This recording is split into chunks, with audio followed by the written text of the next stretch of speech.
I suppose most of you are familiar with this old optical illusion. You're asked the question, which of the three thick black lines is the longer? And I suppose one's natural reaction is to say the one on the left. And I think you know that this is a result of the illusion of perspective. An illusion with which we are so used, to which we are so used, and by which we are so easily fooled once we've accustomed ourselves to it. We might, if that picture were drawn more vividly, even be predisposed to thinking that was a real passage stretching away from you with doors at the end. Of course, if you came up against that kind of thing painted against the wall, you might make the mistake of walking into it and banging your nose. But this is an example of what we were talking about last time as Maya, that word from Indian philosophy which generally has the meaning of illusion, or rather, illusion brought about by the acceptance of certain conventions, of which perspective was an example. When we are not aware that certain things which we take for granted, like the separateness of things from each other, when we are not aware that this is a matter of convention, we are apt to be fooled. Now, I think one of the conventions by which we tend to be fooled more than almost any other is time. And for all human beings, time is a matter of extraordinary importance.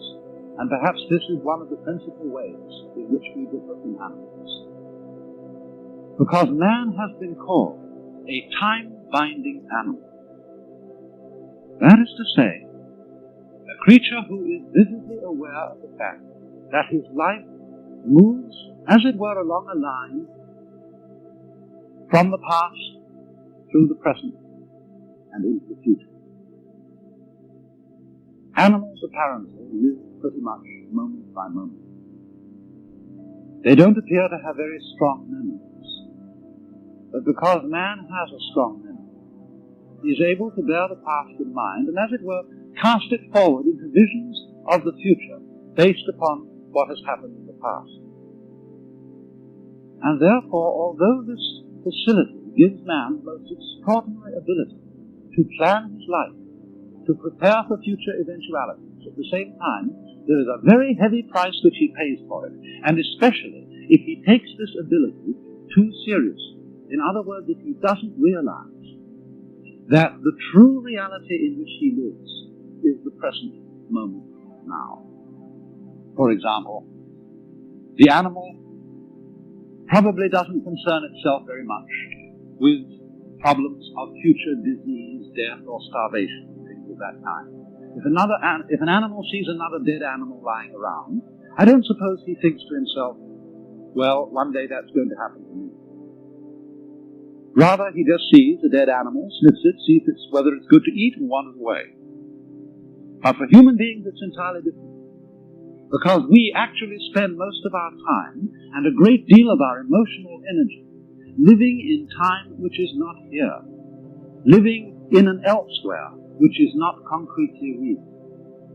So much so that although we may be quite comfortable and happy in our present circumstances, if there is not a guarantee, not a promise, of a good time coming tomorrow and tomorrow and tomorrow and tomorrow, we are at once unhappy, even in the midst of pleasure and happiness. And so we develop a kind of chronic anxiety about time.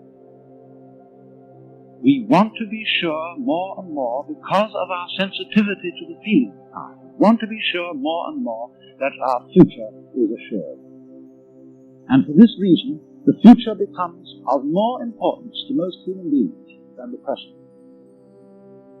And in this sense, we are hooked, taken in by a Maya, because it is of very little use to us to be able to control and plan the future unless we are capable at the same time of living totally in the present.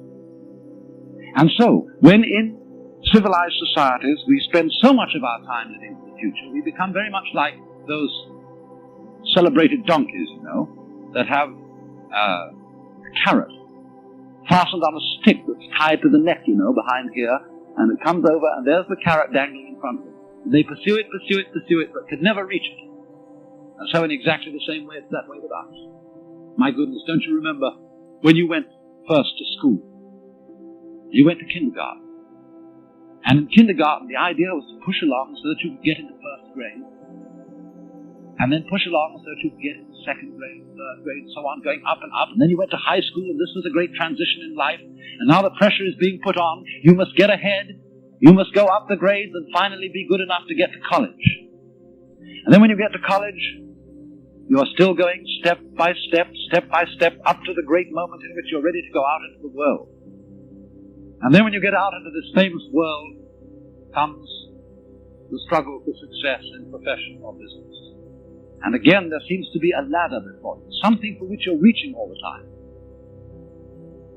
And then, suddenly, when you're about 40 or 45 years old, in the middle of life, you wake up one day and say, huh? I've arrived. And by Jove, I feel pretty much the same as I've always felt. In fact, I'm not so sure that I don't feel a little bit cheated. Because you see, you fool, you were always living for somewhere where you aren't.